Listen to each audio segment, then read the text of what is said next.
வணக்கம் வணக்கம். Welcome to pan kitchen. புளி ஊற வச்சுருக்கேன். இட்லி சாம்பார் பண்ண போகிறேன் ஹோட்டல் ஸ்டைலில். ரொம்ப ஃபேமஸான அந்த ரத்னா கெஃப் இட்லி சாம்பார் தான் செய்ய போகிறோம். புளி ஒரு நெல்லிக்காய் அளவு ஊற வச்சுருக்கோம். அடுத்த ஸ்டெப்பு, நம்ம ஒரு மசாலா ஒன்று ரெடிமேடாக தயாரிக்க போகிறோம். எல்லாத்தையும் வறுத்து பொடிச்சின்னு வந்து வைக்க போகிறோம். என்னென்ன இன்க்ரீடியண்ட்லாம் போட போகிறோம் அப்படின்னு பார்த்தாக்க, முதல்ல கடுகை போட்டு நல்லா வெடிக்க வைக்கிறோம். கடுகு ஏன் போடணும் அப்படின்னாக்க, அந்த அரோமா ரொம்ப போட வேண்டிய அவசியம் இல்லை.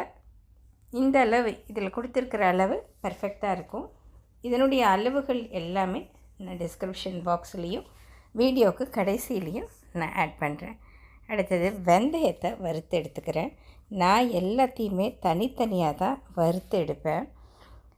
உடனே சமைக்க போகிறோம் அப்படின்னா கொஞ்சமாக தேங்காய் எண்ணெயோ நல்லெண்ணெயோ சேர்த்து வறுக்கலாம். இல்லை ஸ்டோர் பண்ணிக்க போகிறேன் அப்படின்னாக்கா வரட்டு சட்டியிலையே அரைச்சி எடுக்கலாம். இப்போ கடலைப்பருப்பு போட்டுருக்கேன்.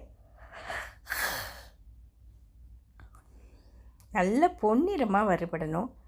எல்லோரும் எல்லாத்தையும் ஒன்றா போட்டு வறுத்து வைப்பாங்க. ஆனால் என்னுடைய பாணி, நான் தனித்தனியாக தான் அந்த டெக்ஸ்டருக்காக, அரோமாக்காக ஒவ்வொரு பருப்பு வறுப்படும் பொழுதும் அதனுடைய ஹீட் கன்சிஸ்டன்சி மாறும். இப்போ கடலைப்பருப்புக்கெலாம் ஜாஸ்தி ஹீட் வேணும், உளுத்தம் பருப்புக்கு அத்தனை தேவையில்லை. அதே மாதிரி தான் மிளகா சட்டுன்னு வதங்கி போயிடும். அதனால் நான் உளுந்த பருப்பையும் மிளகாயையும் சேர்த்துருக்கேன். காமனாக சாதாரண மிளகா போடணுன்னாக்கா 8லேருந்து 9 மிளகா போடலாம், 10 கூட போடலாம். ஆனால் இது குண்டூர் ஹிந்துப்பூர் மிளகாங்கிறதுனால நீங்கள் கையில் எடுத்துகிட்டு வந்து அப்படி போட்டாலே கையில் காரம் ஒட்டிக்கும். அந்த அளவுக்கு காரமான ஒரு மிளகாய் இது. அதனால் நான் 2 தான் எடுத்துட்டுருக்கேன். நீங்கள் குண்டு மிளகா இருந்தாலும் சரி, இல்லை நார்மலாக கார மிளகான்னு விற்பேன். மிளகாயிலே நிறைய விதம் இருக்குது, அதை எடுத்துக்கிட்டாலும் சரி. அடுத்தது கொத்தமல்லி. இந்த கொத்தமல்லி தான் இந்த சாம்பாருக்கே ஹைலைட்டு. நல்ல பட்பட்டான பொரிய ஆரம்பிக்கிற சமயத்தில் நம்ம எடுத்து கொட்டிடணும். இல்லாட்டி டக்குன்னு அது வறுபட்டுட்டே இருக்கும். அதை அப்படி ஒன்று வெடிக்கும் போது நம்ம எடுத்துடணும். அப்படி எடுக்க விட்டுட்டோம், கொஞ்சம் லெத்தார்ஜிக்காக இன்னும் 4-5 வெடிக்கட்டுமே அப்படின்னு விட்டிங்கன்னு வச்சுக்கோங்க, ஒன்று கருகி போயிடும். அவ்வளோதான். இப்போ பெருங்காயத்தை நான் வறுத்துக்கிறேன். கட்டி பெருங்காயம். இதுக்கு கட்டி பெருங்காயம்னா நல்லாயிருக்கும்.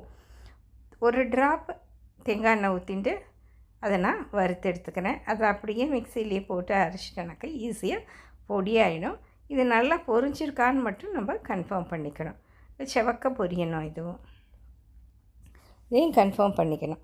இப்போ எல்லாத்தையும் எடுத்து ஆற வச்சிடணும். நம்ம டெசிகேட்டட் கோகனட் சேர்த்துருக்கேன். ஸ்டவ்வை ஆஃப் பண்ணிட்டேன். இல்லாட்டி அது டக்குன்னு போட்ட உடனேயே செவந்து போயிடும். அதனால் அதோடய அரைமும் நமக்கு வெளியே வரணும். சூப்பராக அந்த பொரிஞ்ச ஸ்மெல் வரணும். அதுக்கு அந்த தேங்காய் எண்ணெயில் இருக்கிற எண்ணெயே நல்லாவே யூஸ் பண்ணிக்கும். அது தன்னைத்தானே யூஸ் பண்ணிக்கும். சீக்கிரமும் வறுபட்டு போயிடும். எம்டி கடாயில் தான் வறுக்கணும், ஹீட் இருக்கக்கூடாது. இப்போ எல்லாத்தையும் ஒன்றா கொட்டிண்டாச்சு. இது நல்லாவே ஆறட்டும். இப்போ என்ன பண்ண போகிறோம் அப்படின்னாக்கா, ஒரு வெங்காயம் தக்காளி பேஸ்ட் அரைக்க போகிறோம். இதுதான் சூப்பர் டூப்பர் ஹிட்டு. இதுதான் கரைச்சி ஊற்றுறாங்க. வெங்காயம் ஒன்று நல்ல பெரிய வெங்காயமாக, அப்படி இல்லைன்னா சின்ன சின்ன வெங்காயமாக எடுத்துக்கோங்க. சின்ன வெங்காயமாக இருந்தாலும் நல்லாயிருக்கும். பட் அரைச்சி போடும்பொழுது இந்த வெங்காயம் போட்டுக்கலாம். அதுக்குள்ளே அதே மிக்சியில் முதல்ல பொடிச்சு எடுத்துன்னு வச்சாச்சு. இப்போ நம்ம அந்த கிரேவி அரைக்க போகிறோம். வெங்காயம் தக்காளி மிக்சியில் போட்டு தண்ணி ஊற்றாமல் நல்ல பேஸ்ட் மாதிரி அரைச்சின்னு வரணும். ஏன்னா தக்காளியில் இருக்கிற மாய்ஸ்சரே அதை காம்பன்சேட் பண்ணிக்கும். அதை எடுத்துன்னு வரணும். புளியை ரெடியாக கரைச்சி இதில் ஊற்றிக்கணும். இப்போது பருப்பு போட போகிறேன். அடுத்த ஸ்டெப்பு, பருப்பு எவ்வளோ போட போகிறேன்னாக்கா 1/4 கப்பு துவரம் பருப்பு, 1/4 கப்பு பயத்தம் பருப்பு. இந்த சாம்பாருக்கு, இந்த இட்லி டிஃபன் சாம்பாருக்கு 2 பருப்பும் ஆட் பண்ணினா சுவை ரொம்ப அருமையாக இருக்கும். இப்போ நான் குக்கரில் வச்சு இதை க்ளோஸ் பண்ணி கொஞ்சம் கேரட்டு, பீன்ஸு, வெங்காயம் எல்லாமே போட்டிருக்கேன். காய்கறி இல்லாமல் சமைக்கவே கூடாது. அதனால் அதெல்லாமும் போட்டிருக்கேன். இது நல்லா ஒரு 3 விசில் டு 5 விசில் சீக்கிரமே வந்துடுவான். எப்பயுமே அந்த வெயிட் போடும் பொழுது இது வழியாக அந்த நாசில் வழியாக ஆவி வருதா அப்படின்னு பார்த்துட்டு தான் நம்ம நாசில் போடணும். இப்போ வந்துடுது அதுக்கு தேவையானது. இப்போ நான் உருளைக்கிழங்கு மசாலா நான் இன்றைக்கி தோசை பண்ண போகிறேன். அதனால் உருளைக்கிழங்கு மசாலா தோசைக்குள்ளே வைக்கிறதுக்காக அதையும் இதோடையே சேர்த்து ஒரு கப்பில் வச்சு வேக வச்சுட்டேன். இந்த கீரையை கடைஞ்சிட்டு நல்லா மேஷ் பண்ணிவிட்டு நம்ம வேற ஒரு பாத்திரத்துக்கு மாற்றி வச்சாச்சு. இப்போ அதே கடாயில் அதே குக்கரில் நான் மசாலாவும் பண்ண போகிறேன். ஏன்னா இதுதான் அகலமான பாத்திரம் ப்ளஸ் பெரிய பாத்திரம். இது 3 லிட்டர் குக்கர். இது நல்ல பெரிய பாத்திரம், கரெக்டாக இருக்கும் எங்களுக்கு. நாங்கள் 3 பேர் சாப்பிடணும், 2 பேர் பசங்க சாப்பிடுவாங்க, அஸ்வினோட ஃப்ரெண்ட்ஸு. ஸோ 5 பேருக்கு கரெக்டாக நாங்கள் ஈக்குவல் பண்ணி நைட்டு பாத்திரம் தேய்க்க போட்டுருவோம். அந்தளவுக்கு தான் கரெக்டாக இருக்கும். இப்போ எண்ணெய் ஊற்றின்னு இருக்கேன், கடுகு போட்டிருக்கேன். ஆக்சுவலி கடுகு போடணுங்கிற ஆப்ஷன் இல்லை, பட் போட்டுக்கலாம், நம்மளோட இதுதான் எண்ணங்கள் தான். அடுத்தது வெட்டி வச்ச தக்காளி வெங்காயம் ரேண்டமாக தான் கட் பண்ணியிருக்கேன். பொடி பொடியாவோ நீல வாக்குலையோ அந்த மாதிரியெல்லாம் கட் பண்ணலை. கட் பண்ணிவிட்டு அப்படியே போட்டிருக்கேன். இது நல்லா வதங்கணும். மஞ்சள் பொடி சேர்த்துக்கிறேன். நல்லா பரட்டி கொடுக்கணும், தீயாமல் பார்த்துக்கணும். இப்போ நம்ம பிரியாணிக்கெலாம் தீச்சிடுவோம் இல்லையா, அந்த மாதிரி இருக்கக்கூடாது. நெக்ஸ்ட்டு ஸ்டெப்பு, அந்த அரைச்சி வச்ச பேஸ்ட்டை இதோட ஊற்றிட்டேன். இப்போ இதோட பச்சை வாசனை போய் கொஞ்சம் திரண்டு வரணும்.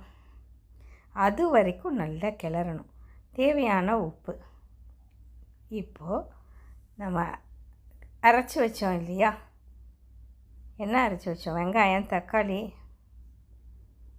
அதெல்லாம் போட்டாச்சு.